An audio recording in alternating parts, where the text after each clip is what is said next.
tomorrow. There's a choice of 3 different Shaftesbury walking group walks. If you're quite fit and you can keep up a pace, then be at the Barton Hill car park at 10:30. If you're rather social walking, then be with a big group, leaving the Tesco Arch at 10:30. If you're trying to perhaps ease yourself into that form of exercise and you don't want to cope with any hills or walk for too long, 30 minutes on the flat from the town hall at 10:30. You can see another film tomorrow evening, The Roses, the big movie of the moment, with Olivia Colman and Benedict Cumberbatch. It's showing at East Knoll Village Hall. It's a savage satire. A glossy marriage fractures into rivalry and resentment with sharp humour. It's on at 7:30. This is the easy bit. Smother me with a pillow. It's the quiz night tomorrow at the Mitre Inn with Paul Merrifield asking the questions, with the usual banter and the pub atmosphere starting at 8 o'clock. It's best to book, though. It fills out quickly. If you're a Motcombe villager, you might be interested going along to the annual general meeting of the Motcombe Memorial Hall tomorrow, Wednesday at 7:30. A chance to hear what's been happening at the hall, find out how it's run, meet the committee and other locals and share your ideas, maybe get involved. Thursday, the High Street Market's on. That'll run from around 8 till 1 with stalls on the High Street. Don't know how many there'll be this week, but there will be the country market with local produce on sale inside the town hall from 9 till around 11. It's the pop-up wine bar at the Black Cactus Cafe on Friday evening. On Saturday morning, Hobbies Month continues at Shaftesbury Library. There's a chance for you to learn about stargazing with the Cranbourne Chase Astronomy Club. Just go along from 11 o'clock and you can try some of their equipment and ask questions. Also on Saturday morning, if you've got questions about Dorset Council matters, if you're having problems with perhaps your waste collection, you've got a grumble about potholes, the roads, your council tax bill, anything, adult social care, you can go and talk to the 2 Dorset councillors representing Shaftesbury, Liberal Democrats Jack Jeans and Derek Beer. They're going to be there at the library from 10 till noon for their surgery. It happens on the last Saturday of every month. We haven't had to think about appointments. Sometimes it's really quiet. Second-hand toys and clothes for babies and toddlers all on sale at the Little Pickles Market at the Royal Chase Hotel. This Saturday, the 31st, running from 10 till 11:30. I know that when I've shopped at markets, I can spend £20 and have 2 or 3 bags worth of clothes going home with me that day.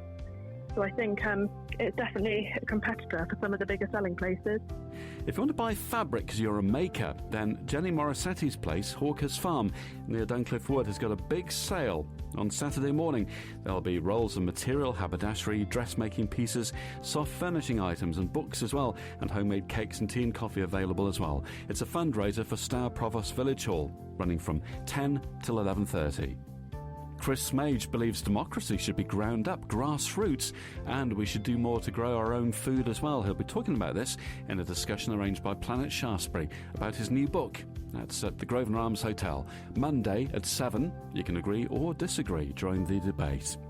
On Tuesday, The Colour Room, a film at Shaftesbury Arts Centre. Inspired by real events, it follows a gifted ceramic artist battling class barriers and prejudice to have her work recognised. See it at 2 o'clock. Also on Tuesday, there's an illustrated talk about the bombing of Sherborne during the Battle of Britain. Aviation expert Vic Flintham will explain what really happened on Tuesday the 30th of September 1940, when Sherborne was heavily bombed, and why many long-held claims about the raid have been wrong. It's £5 on the door at Goldhill Museum. Go along, be illuminated from 2. Wednesday, the 4th of February, Motcombe Gardening Club has got its first meeting of the year at the Village Hall. Brian Margetson's giving a talk on the history of Poole Harbour, and that will start at 7. Tell Alfred about your event. hello@thisisalfred.com. Dorset Council say their highways teams have been working around the clock to deal with the impacts of Storm Chandra after heavy rain fell on already saturated ground. Now, although the amber rain warning for much of Dorset has been lifted, a yellow warning for more rain is in place for Thursday. And if you thought the rainfall was heavy on Monday night and this morning, it was a yellow warning that covered Shaftesbury and Ludwell and Ewan Minster near Claysmore School, all places where there was noteworthy flooding overnight and this morning. So there could be more rain like that to come. Last night's deluge fell onto land that was already holding as much water as it could. The council say some parts of their drainage network simply aren't designed to cope with that much water at once, but they usually recover quickly once the rain eases. And groundwater levels are still rising, Dorset Council say. Where the ground is so saturated that the water sits above road level, it takes time for the wider river and groundwater system to drain before those areas clear. The council says the River Stour may continue to rise for up to 3 days after heavy rainfall. This means further flooding remains possible downstream, and conditions are being monitored closely with partner agencies. They say their crews are focused on the places where they can make the most difference, clearing drains, responding to reports from residents, and closing roads where needed to prevent people becoming trapped or pushing floodwater towards nearby properties. So, can you expect help? Well, the council says there is no statutory requirement for the local authority to provide sandbags. Residents or business owners are responsible for protecting their own property from floodwater, and it is highly recommended that they have plans in place to do so. They encourage residents to visit their local builder's merchant to purchase and store sandbags or equivalent products in advance of a flood. In the meantime, the ongoing closure of several North Dorset roads will impact on Shaftesbury area drivers this afternoon and evening, including the B3092 in Marnell, the A350 at Ewan Minster, the A350 from the Child Oakford turnoff to the street. Flooded but passable with caution is the Shillingston Road. Whilst waters are receding in some parts of the Alfred area at the moment, the levels have risen at the Sturminster-Neaton Bridge. It's been closed. This morning it was a challenge getting to work for some Shaftesbury residents who had to get to Salisbury or Points East, and for Ludwell villagers needing to go about their business. The village was flooded, the road closed, fire crew in attendance. Paddy Bleakley stepped in to help neighbours whose homes were flooded near the Grove Inn. Yeah, I'm literally stood by the Grove at the minute. We have several fire crews in attendance that have been absolutely brilliant. From the call this morning, directing traffic, closing the road, and doing the utmost to sort of unflood most of the road and surrounding properties. And also, the key thing is we had a couple of elderly residents that have been trapped in their upstairs. They're literally, when you open their front doors, they are literally knee-high downstairs on the first floor in water. That must have been terrifying. Are they okay? Do they seem okay, as good as they can be? Yeah, they're absolutely fine. With the help of the fire crews and local residents, we evacuated them to the local pub. The Grove Arms have been absolutely outstanding, raising to the occasion and basically making sure everybody's been sort of is warm, is fed with copious amounts of coffee and tea and everything. So a full sort of community effort this morning, and really great to see. What kind of time did they swing into action? Because in the middle of the night in darkness, it's very difficult organising these things, or gathering your wits, isn't it?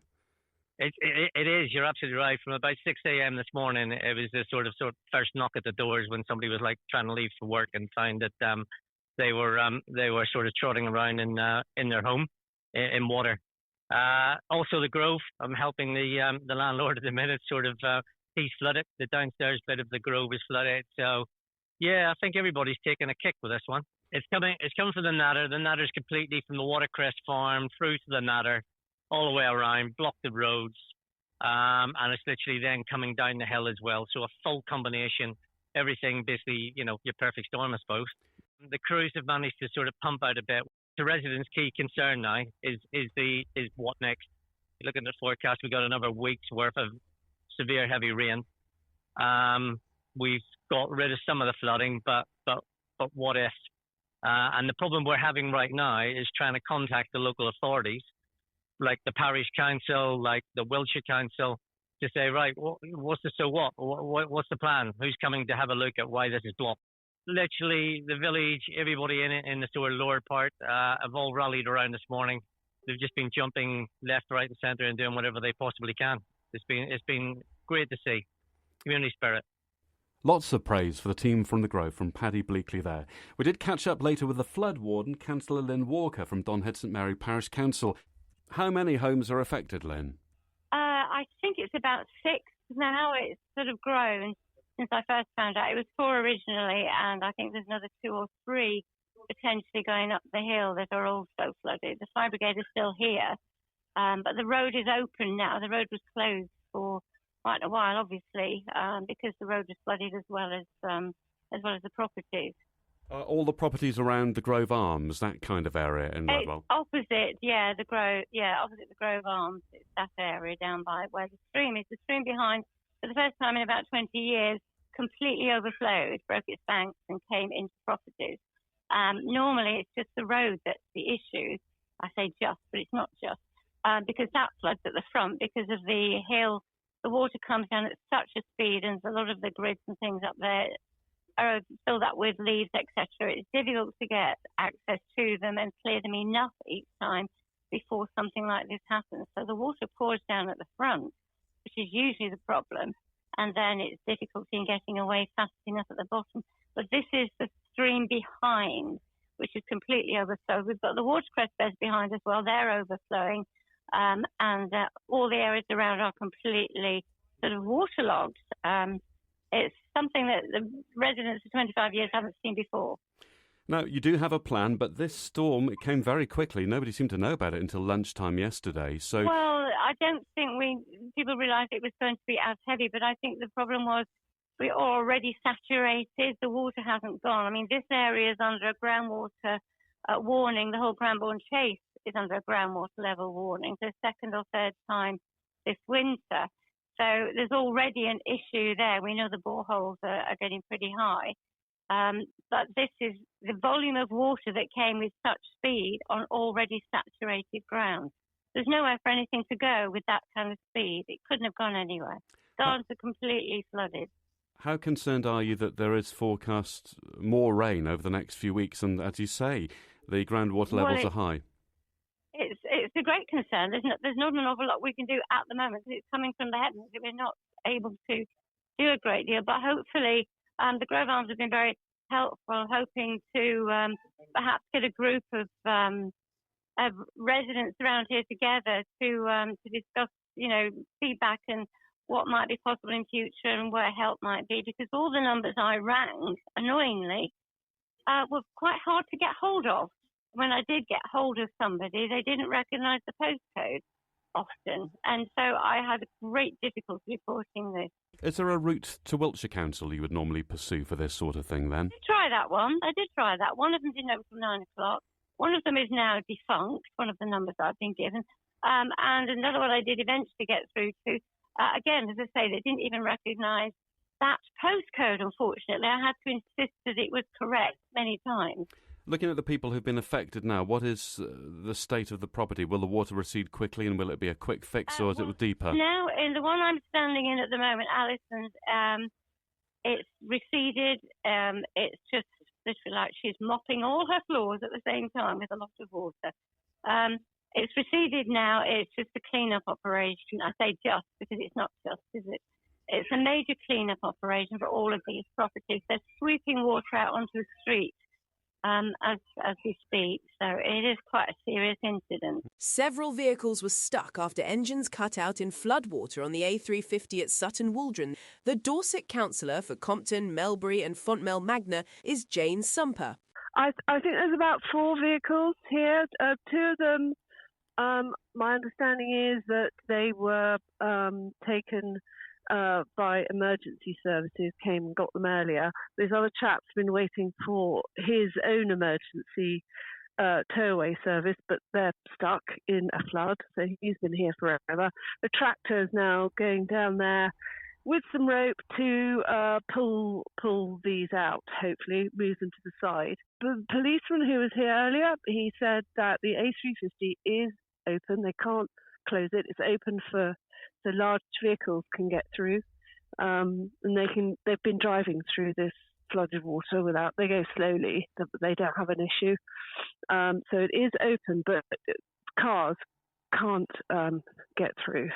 It's just open for HGVs. Is that because the C13 is shut? The policeman was pretty clear that it is open. And he advised someone whose wife was coming from Shaftesbury to drive down to Fontmell, drive up Mill Street, turn right onto the C13 and then down onto Tower Hill. Is he a long-standing police officer? Has he seen it like this before? I mean, he doesn't feel that the level of rain is any more than he's seen before. Obviously, it's been heavy and obviously it's been ongoing for some time, but he doesn't believe it's sort of any worse than he's seen on other bad occasions. But, seeing this level of flooding, he said he hasn't seen that level of flooding before. 107.3 FM, this is Alfred. So let's get the latest on the weather situation from our forecaster Ash Jury, who did predict that we would get flooding last night when we had our special update at around 8:30. Ash. Shaftesbury has been probably one of the more badly affected areas within the southwest, I would say, at the moment. I do know that in Devon they have little pockets of severe flooding as well. But yeah, Shaftesbury has been hit quite badly. This one did come out of the blue to some extent. I know you told us about it, but it wasn't one that was being talked about for weeks in advance, was it? No, it wasn't. It intensified very, very quickly and more than the models suggested. And this is where I keep saying the models are really struggling with scenarios at the moment, and these little things happen. And yeah, it's caught a lot of people off guard. We had about 48 millimetres of rain by 6 this morning in a 24-hour period at Compton Abbas. We've had a bit more rain since then. Is that more in line with what you were thinking?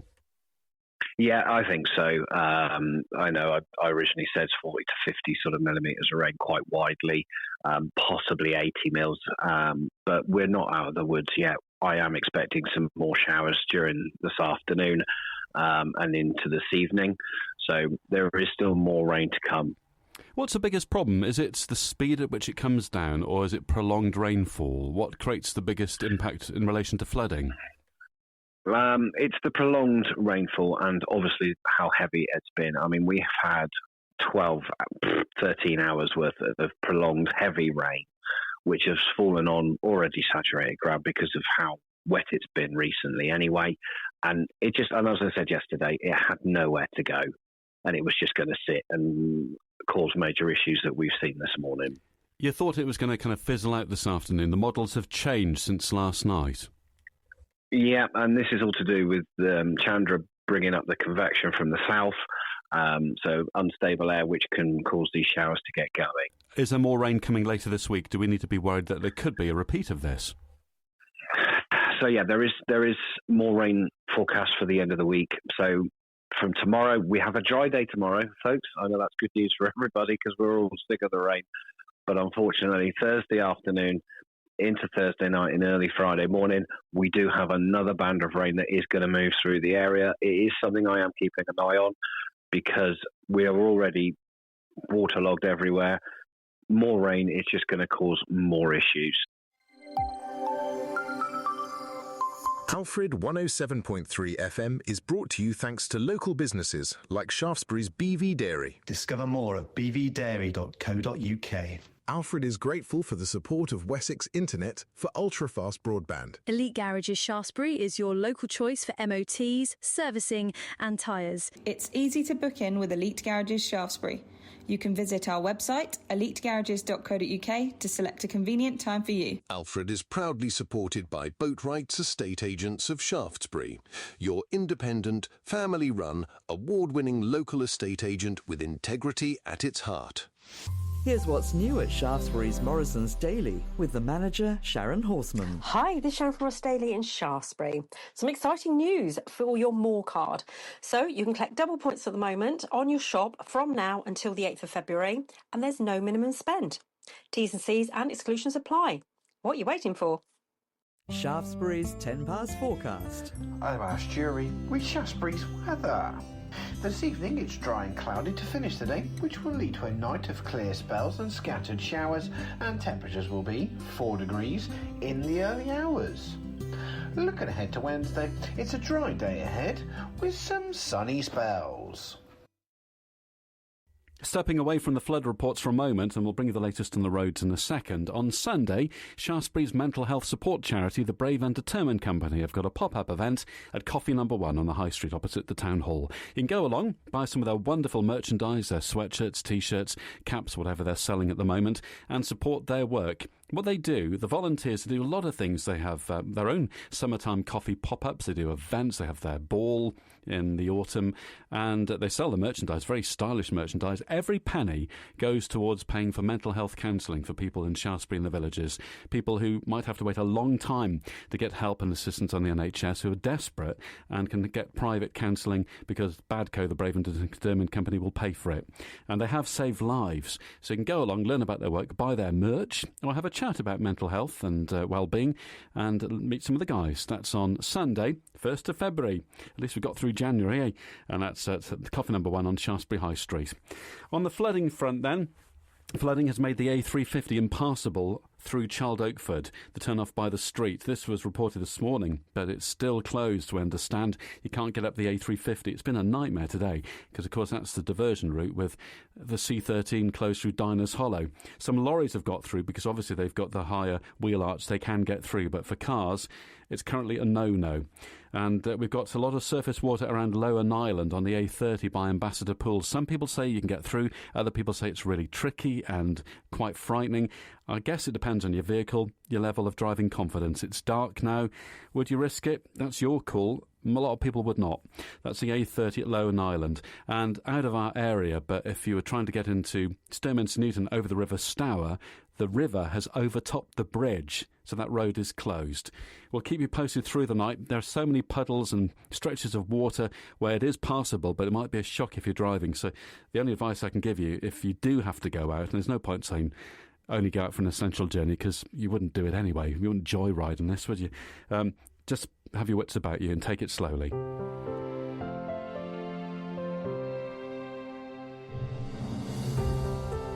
What a day it's been today. I've got a Shaftesbury Town Council meeting to sit through this evening as well. It's not yet done. I know it's a cliche about people come together when there's an emergency, but they really do, don't they? And we've had some lovely offers today. Tony Mulcahy heard this morning about people being flooded out in Ludwell, so he's offered a place for them to stay at his place at Stour Row. Isn't that lovely?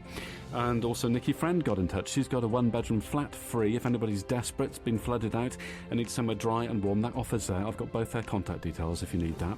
And in Guy's Marsh, Rowan, despite a day of drama in her household, has a Volvo that's fairly resilient, and she can help anybody who needs help tomorrow with food or essential shopping. So she's at your service. Rowan Stanford Folks. Very kind of you, Rowan. Yeah, if anybody needs any shopping or supplies got from Tesco's, Lidl's or whatever, I can, in the local area, and they're stuck, I can go and get it and then they can pay me back to the bank. What a nice kind thing to do, because you've got a quite, I wouldn't say flood-proof vehicle, because there's no such thing unless you're driving one of those James Bond cars, but you've got something that's a bit more resilient, haven't you? Yeah, I've got a Volvo XC60, so she's quite high up, so which is quite good. Have you got a snorkel with it? Of course. You'll be fine then. And in fact, your husband or your partner's had a bit of a challenge today in East Orchard. Yeah. He drove into the road in Church Lane and there was no flood water. Well, the road was running with water, but he's used to that. He does it every morning. And then all of a sudden he saw there was a tree down, so he braked. As he braked, the vehicle cut out, the engine died, and all of a sudden it was 4 foot in front of him, and it was literally within a minute. It was just so scary for him. He had to climb out the window of the vehicle to get out. Good. And he drives that road every morning, so he knows what it's like. He's only had the car 2 weeks. Oh, no. You're in Guy's Marsh Road, and how is it around you at the moment? Hartgrove, where you go down the Bay, B3091, is it? Through past Hartgrove. That was the deepest I've ever known, that flood today. But obviously there's more rain coming in and more groundwater running off, so there's not a lot of hope for everyone really at the moment, next couple of days. I've heard that so many times today from people who are born and bred locally who say that it's the worst they've seen it, certainly, in 30 or so years. Yeah. Well, a lady at Oakford, where is it? East Orchard. She said she lived there for 40 years and she has never seen it so bad. Well, and of course, my daughter lives there and she knows what it's like, but God. View from the Hill. Great stories from Shaftesbury visitors on Alfred. Where have you come from, Simon? We've come from Dorchester. Have you ever been here before? No, that's why we've come here. So what prompted you to go on this exploration today, then? Well, because we didn't have anything else to do, and we've never been to. I've never been to Shaftesbury. I'm not sure Jill's ever been to Shaftesbury. Hello, Jill. Hello. We've lived in Dorset for 40 years now, and I thought, well, maybe we'll go to Shaftesbury. So did you know anything about Shaftesbury before you came here today? Well, obviously we've seen pictures of Gold Hill and know how famous Gold Hill is, and that's about it. We've seen complaints about the number of tourists, which is why we've come here now, because there are hardly any other tourists around us at all, as far as I can see. We don't really get overrun, though. I mean, it's not like in Dorset or somewhere. It's not crazy. It's not crazy. No. I don't know. I just saw that. No. You'll get slightly more than you'll get on a overcast day in January like today, but in the middle of summer. But it's never nuts. So we came out here for lunch. We had a nice lunch. Oh, where did you go? In the Salt Cellar. Salt Cellar, which is probably the only place open in town because it's quite crowded. Yeah, it's popular. Yeah. It's popular. Did you have a duo of fish? No, we didn't. It wasn't offered. Oh, wasn't it? Oh dear. Maybe they shouldn't have fish on a Monday, should you? There's an adage about that, isn't there? Is there? About I don't when know. fishing boats go to sea. Yeah. Is it? Oh, right. I don't know if there's anything in it anymore with deep freezes. So you like that? Yeah, it was a nice lunch. Yes. And you saw the hill in real life? Yes, we've seen the hill in real life. Walked down and up it. Did it meet expectation? Well, I didn't know what to expect really, because I just see pictures. I didn't know what it was going to be like. It's smaller than I expected, I think, is my impression. But I can see it's very photogenic. Good film set. Yeah, absolutely. Perhaps a brighter day than today. Have you enjoyed your trip here, Jill? Very much, thank you. Good. So what would your insider tip for Dorchester be? I mean, a lot of people who go to Dorchester from Shaftesbury need to go to County Hall or the County Records Office, but you're an insider, you'll know. We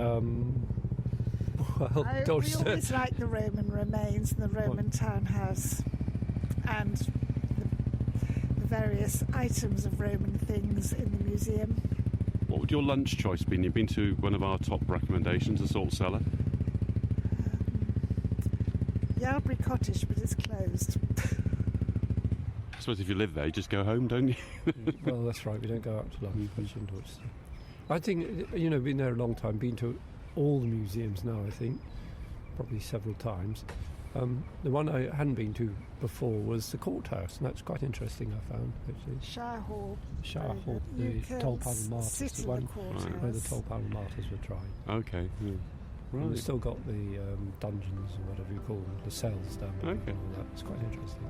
Well, we have two museums. If you come back in the spring, they'll be open. Yes, yeah. Well, thanks for spending a quiet afternoon in Shaftesbury. Right.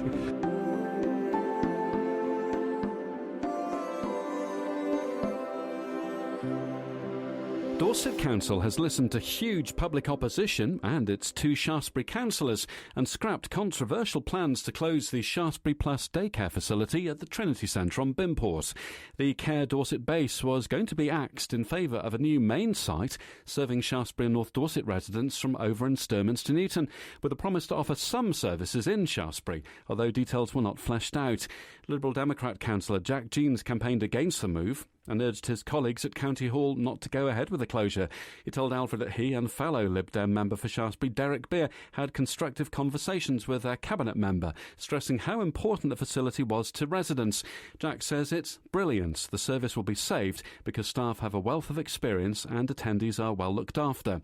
The decision was overturned after widespread coordinated opposition from local people forced the council to reverse course. A county-wide consultation into the future of adult social care in the Dorset Council area ran between March and June 2025 and attracted 354 responses. 55 of those related only to the Shaftesbury closure plans. Opposition in writing was strong and objections were aired at a public meeting held at Trinity Centre that Alfred attended and broadcast from.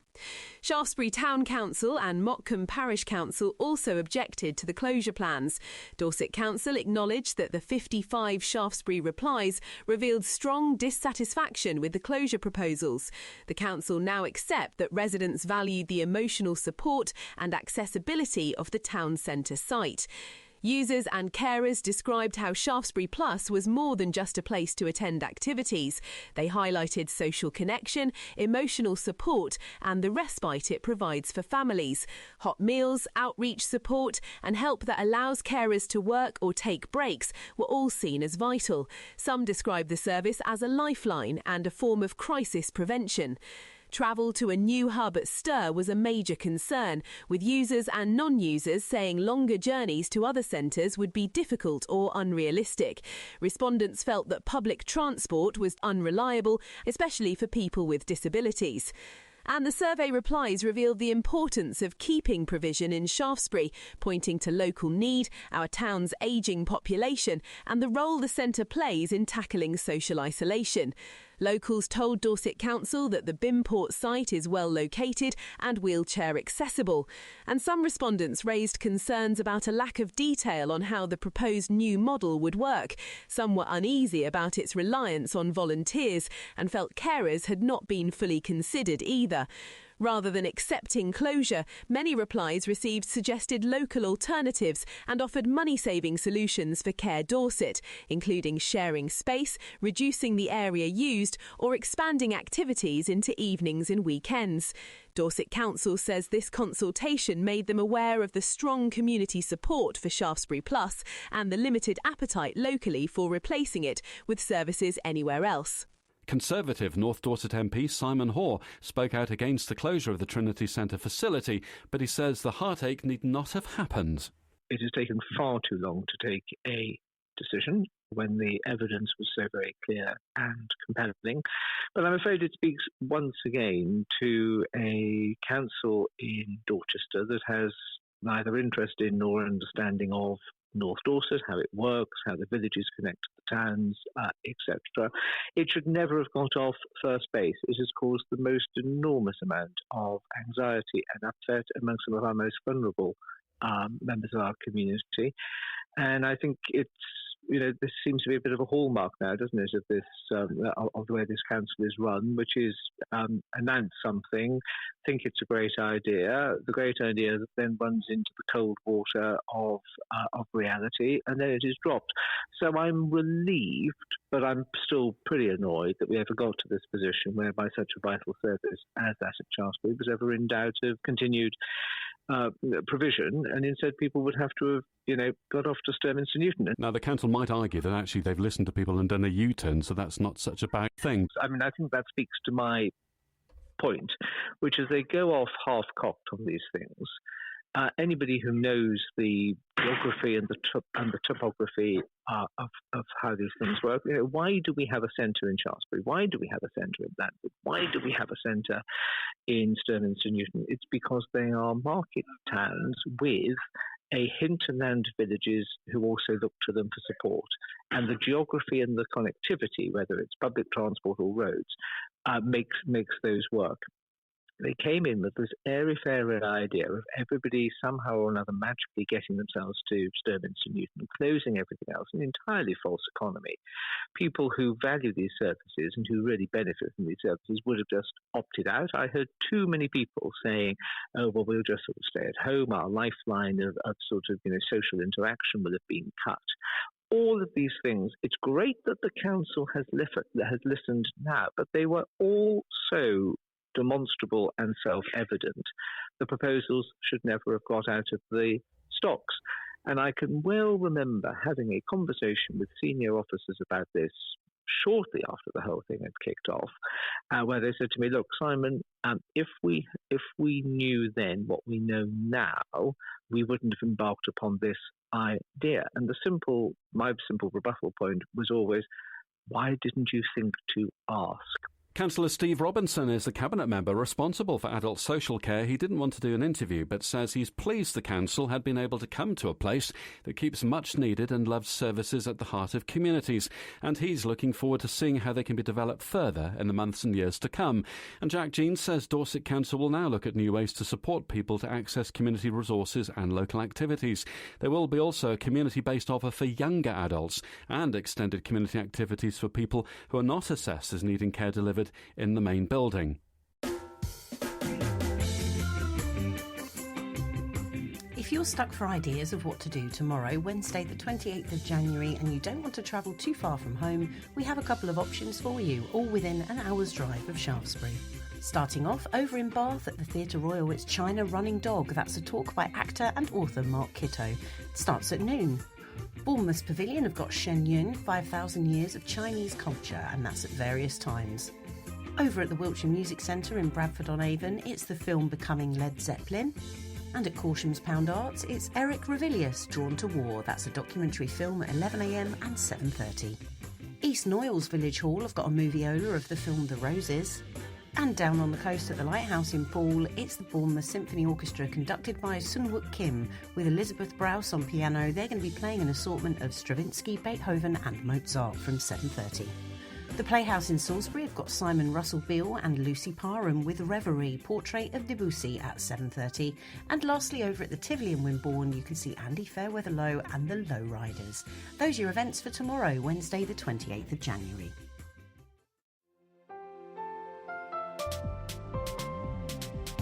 A few tickets are still available for a line dancing evening with Shaftesbury and Gillingham Ladies Circle. This Friday, the 30th of January from 7 p.m. at Shaftesbury Town Hall. You can expect line dancing and drinks and laughs. Tickets are £5 with full payment required to secure your space, and they're non-refundable. If you'd like more information, just message the organisers. Find Shaftesbury and Gillingham Ladies Circle on Facebook. If you've got a child under 16, you can pick up a free pre-loved coat that needs a new home. Call in to the Shaftesbury Family Hub on Wincombe Lane, 9:30 a.m. till 4 p.m. from Monday to Friday. For more details, you can email North Children's Centres at dorsetcouncil.gov.uk. If you're looking for a childcare role, you could join the team at St Andrew's Primary in Fontmell. They're recruiting a childcare assistant to help children learn, play and grow in a fun, supportive environment. The role is casual, term time only and part-time. The pay rate is £12.85 per hour. You'll need to apply by 9 a.m. on Tuesday the 3rd of February 2026. Life is becoming less local. The Home Secretary wants to dramatically reduce the number of police forces, cutting the current 43 across England and Wales into fewer regional units, possibly as few as 15. She says the aim is to improve efficiency and cut costs, a move that would see the end of Dorset Police and Wiltshire Police as separate forces. Dorset is the 14th smallest police force out of the 43 forces in England and Wales, covering just over 1,000 square miles. It sits alongside other similarly sized forces, including Lincolnshire, Suffolk and North Wales. The question of whether Dorset Police should merge with a larger force has surfaced repeatedly.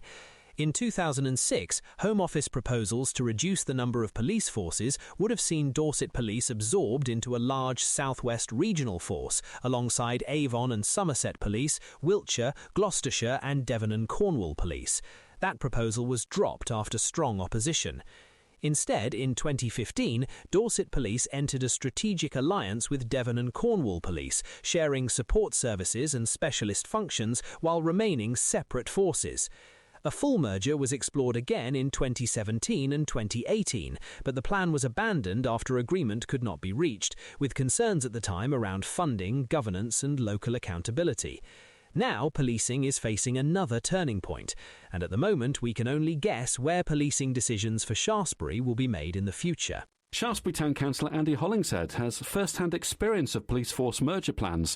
In 2006, he took part in a think tank that proposed bringing together the West Country forces. Andy says things are different now, but he believes a merger wouldn't necessarily be a bad thing and could save money by reducing duplication. You know, that is where some of the savings can be had, is if you do not need 5 separate police headquarters. Andy says cuts at headquarters and amongst senior management level wouldn't affect the number of bobbies on the beat, so residents shouldn't see this as a proposed policing cut. Whatever they do in the back office, you still need a postman to put the letter through the box. Before the outgoing Police and Crime Commissioner leaves when his role is abolished, Andy says he's keen to see Dorset Police improve the number of officers devoted to Shaftesbury. He'll talk more about that in a moment. He says he's not opposed to the idea of forces being merged together. And the earlier plan was simply dropped because of difficulties over council tax, with different council areas paying different amounts to the police. We looked at this. At the time I was the Chief Superintendent in Wiltshire, and our region, which was Avon and Somerset, so that's covering Bristol, Devon and Cornwall, Wiltshire, Gloucester and Dorset, got a working party together to consider exactly this question. And we worked out that, we could amalgamate, and the savings would come out of back office functions, the white collar stuff, transport, mounted sections, dog sections, firearms, public order training, that sort of thing. It wouldn't really affect the frontline services like police constables unless we started closing police stations. But at the time, forces were quite generously funded, so we weren't looking at that. But the thing that actually stopped this from happening was that the precept, the portion of council tax that ratepayers pay for police services across the region, from sort of the Isles of Scilly all the way up to sort of Gloucester and across to Marlborough, was different in each force area. So the only way that could be levelled out so that everybody was paying the same was that if the savings were sufficient to cover that shortfall, or for the government to pump prime to harmonise the precept across the force areas. That was the hurdle, and that's where the work fell, because there wasn't willingness in government at the time to fund that gap, and the savings would have taken too long to have delivered the amount necessary to harmonise the precept in a reasonable time. So it didn't happen. Should that worry us? Because we were told that there'd be harmonisation of the different council tax levels when they brought together the different districts of Dorset, creating the unitary authority. And what happened here? We ended up paying a lot more. That was the risk. And as I said at the time, the government wasn't prepared to take that on.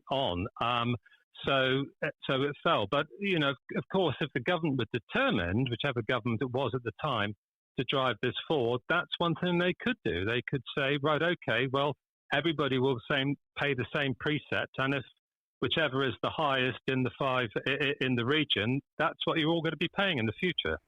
People might get emotive about the loss, potentially, of Dorset Police, the badge, and Wiltshire Police, a sense that there could be a loss of local control. We're getting rid of police crime commissioners. The replacement, if there isn't an elected mayor, will be to have, like the old days, some kind of councillor-filled panel to monitor police operations and to scrutinise. But does it make it more distant from the community if there's a super force, say, covering the whole of the West Country rather than Wiltshire or Dorset? I would have said yes some years ago, but I think the impact of the cuts that came in, particularly under Theresa May, has forced forces to work together more. For example, Dorset does a lot of work with Devon and Cornwall. It does a lot of work with Wiltshire. You know, I'm having a bit of a to and fro with the police crime commissioner and the force about this very question, because ourselves, Gillingham and Stourbridge, are concerned about the level of cover. So would it make it more remote or not? That is a moot question. The only thing I can turn to is Scotland, where the forces in Scotland were all amalgamated. There are still concerns that it is too remote. Scottish policing is focused primarily in Glasgow and Edinburgh. You could sort of see in a force area like ours, resources and demand being pulled into the sort of major areas. Exeter, Bristol, and the South Coast, ourselves being shortchanged. I believe those tensions are already here now. Do you think there's a positive out of this for Shaftesbury, potentially? Because erasing the county boundary in terms of policing would mean that we'd be in the middle of a policing area rather than on the periphery, and it might mean things are reorganised. It might be faster to get a car out from, say, Warminster, or somebody to be taken to police custody cells there or Salisbury than somewhere else. Well, there is a possibility of that. If there is an amalgamation and there is just one force, then, you know, I could see an opportunity for this particular area to rethink its policing strategy and actually maybe think about having their operational hub up here in the Shaftesbury or Gillingham area. That could be something. And I think certainly if there was going to be serious work on this, I would be submitting it would be going out to consultation. I would be putting exactly that argument in, that we need to look at where the operational hub is to serve these areas. Does the nature of having police forces for distinct areas matter anymore with the nature of crime? I ask that because certainly, if you look back to the 70s and 80s, nearly every week there was a story somewhere in the West Country of there being, say, a post office robbery with somebody with a stocking over their head with a sawn-off shotgun. You don't get that sort of crime anymore. It's all done online, and that can be tackled nationally, can't it, by anybody with a computer? Crime has changed and evolved. I mean, it always has over the years, and police forces have to change and evolve. And you're quite right. A lot of crime is now done online and is carried out by sophisticated criminals, not necessarily people in this country. I mean, they could be anywhere in the world. Saying that, there are still elements of local crime, local disorder, whether it's burglaries or drugs or theft from cars or theft of cars. And we see it, thankfully not every day, but we see the reports in our area. So there is still very much a case to have a local police presence, which is what I have been arguing with the Police and Crime Commissioner for some time, that we need to see a greater local police presence. And if this amalgamation plan does go ahead in the future, then the one thing I hope and the one thing I'll be campaigning for is we have a greater operational presence in this part of the country, because of the fact that otherwise there will be this big empty black hole where there will be hardly any police because there are no operational police stations nearby. All of this could be 9 years away. Looking at what you're concerned about now, and you've got together, as you've said, with the neighbouring town councils to try and get more resource for this area, is that all pointless now this wholesale change combined with the abolition of the Police Crime Commissioner position? Does it just mean that it's all in flux? No, I don't think it does, because the Police and Crime Commissioner only function is to agree the strategy of the force and to sign off on the budget. It is down to the Chief Constable on operational delivery and how resources are delivered in their area. And this is the debate I'm having at the moment, and I'll be discussing with my fellow councillors about a further letter to the Chief Constable, as we have had a response from the Police and Crime Commissioner, which is great, but as I said, that's purely from a strategic perspective. We need to know from the Chief Constable who's responsible for operational delivery what is happening here. So you're not going to let this lie? No, not at all, because, we're all paying rates. We're all paying the same preset as everybody down on the south coast and Bournemouth and Poole and Weymouth. And I know that a lot of extra police officers have been appointed. I also know Dorset's under extreme pressure. Of course it is. But I am looking for a fair and level playing field, as my fellow councillors are, and I'm not sure we're having it yet. And I want to hear that. I want to hear from the Chief Constable. So the Police Crime Commissioner, has he effectively said that it's an operational matter and not within his remit? He has said he's discussed matters with the Chief Constable, and he's given a useful and lengthy response to the points raised. But of course, he hasn't addressed the key operational questions, which is, what is the operational policing strategy for North Dorset? And we don't have an answer to that yet. We'll let you know whether Shaftesbury Town Councillors are keen to work again with Gillingham and Sturminster Newton Town Councils in contacting Dorset Police to try and improve police representation in the north of the county. Whatever happens, and returning to where we started, the world is certainly getting bigger.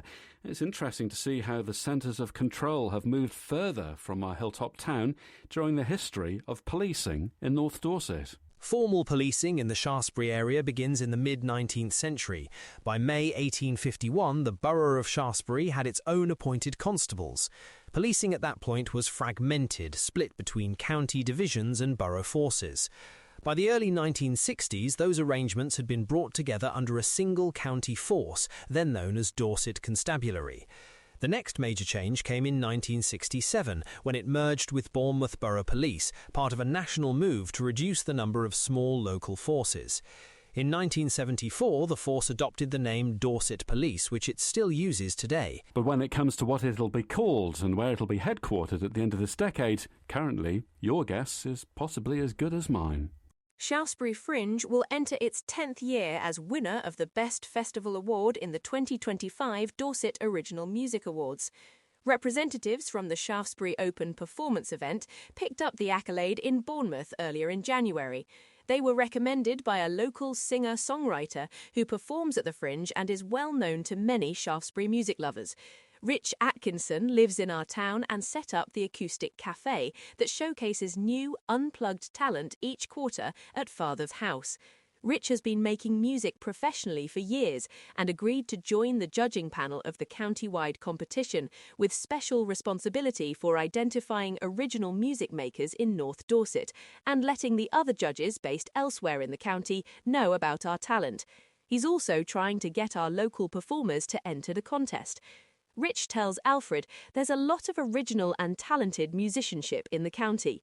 2 world-famous names rooted in Dorset have been involved in the ceremony this year and last. This year we had Billy Bragg accept an award because he obviously lives in the county and supports music in the county. Last year, PJ Harvey. You've agreed to do this because in the north, we hear this so many times, don't we? Everything seems to be centred on where all the people are, as you might imagine. Bournemouth, Christchurch and Poole. You want to fly the flag for Shaftesbury, Gillingham, Stour, that area. You want to find local talent completely. and recognise it. Yes, definitely. And we've got such great talent up here, as I know from doing the Acoustic Cafe.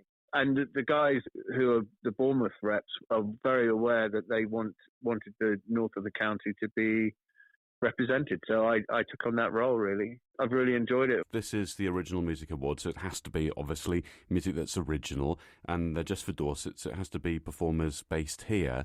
But what kind of categories do you have? We have promoter categories, we have venue categories, we have songwriter categories, best performance, live performance, best album, best EP, best single categories, best songwriter. There's a whole host, and then we have some special awards that we celebrate people who have contributed in Dorset to the original music scene. So there are a lot of categories. I think there was 31 categories on the night. It's not just about the artists, and there's best tech support, for instance, which is sound engineers, could be lighting engineers, people who are also supporting the artists and music throughout the county that's original. So this is a proper awards night where people sit there around tables and then somebody opens an envelope. That's exactly it, yeah, at a hotel in Bournemouth. We did it at a hotel, Marsh Grove, I think it was called. And whilst I had one vote, I didn't know in each category who the final 3 were, but I had no idea who the winners were. It's nice to see people being appreciated, and some of the artists who won were absolutely over the moon that somebody had recognised what they were trying to do, really. So do you have equivalents in, say, West Dorset, somebody who's also championing the local music scene there? Yes.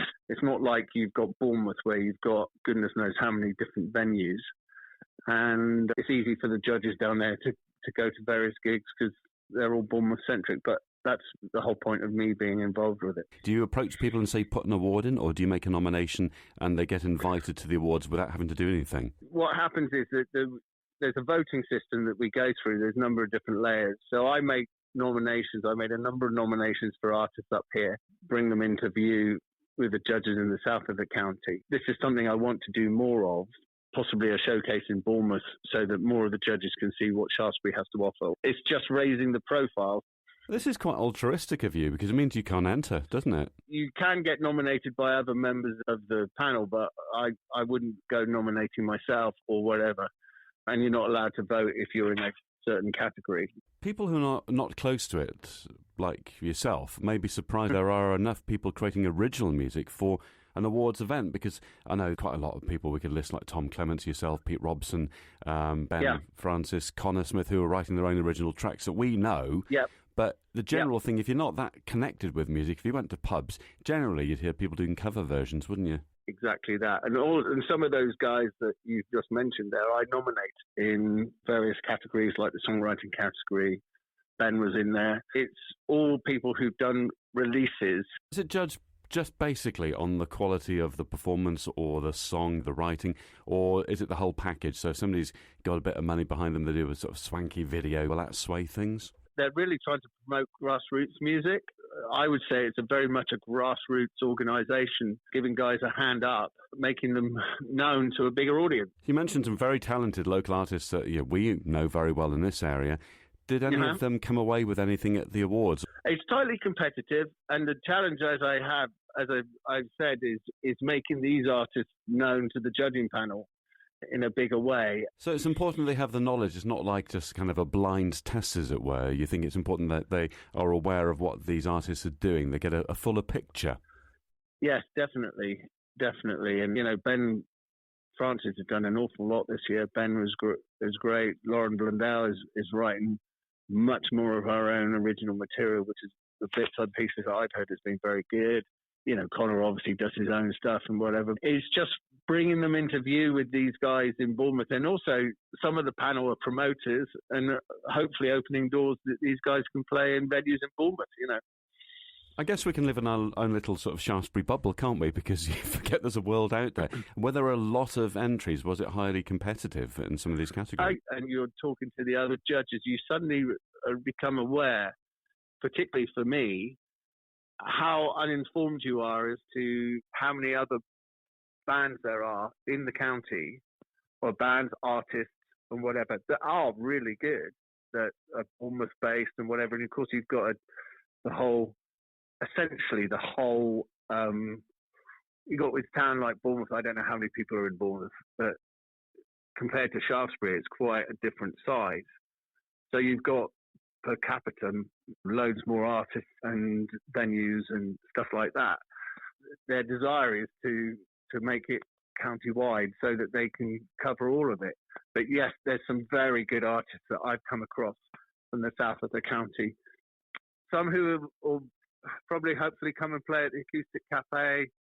So there's a cross-pollination between us, our artists, and the southern county artists, and places like Bridport as well has got a great music scene.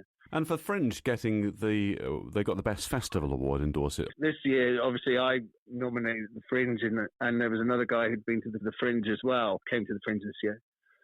So that was something that came into view for them, and obviously I had no idea that they were up against Poole Harbour Festival and Rustic Stomp, and was delighted when they won. Were there many entrants in that category? There was a whole host, and obviously it got down to the final three. There's a lot more Again, this is where knowledge increased of who's doing festivals and where they are, particularly in the county. See, Poole Harbour Festival was a big festival this year. So there was the final three. There was the Fringe, Poole Harbour Festival, Rustic Stomp is a festival that's been going for a number of years. You've got Purbeck Folk Festival. You've got all those other things that are going on as well. And you suddenly realise there's actually so much more going on than, as you said, than what's happening in my little bubble. Obviously, it's going to be a while before the next awards event. Are there sort of benchmarks, timelines for people who are interested in being recognised to do something by? It's really October next year. As I said, that's when it is. And if you put, like you do Facebook posts or whatever, and do hashtag OMAs, Original Music Awards, you should come up on the Facebook page. And I would recommend all the artists, original artists in this area, to do that, because then the judges get to see what you're doing, as well as me knowing what you're doing, and you just become more visible. But yes, or get hold of me and Rich Atkinson and the New Billionaires. That's the best way to do it, I would say. And let me know. Also, for me, going to gigs and checking artists out, I went to so many things at the Fringe this year, apart from playing. It was really great.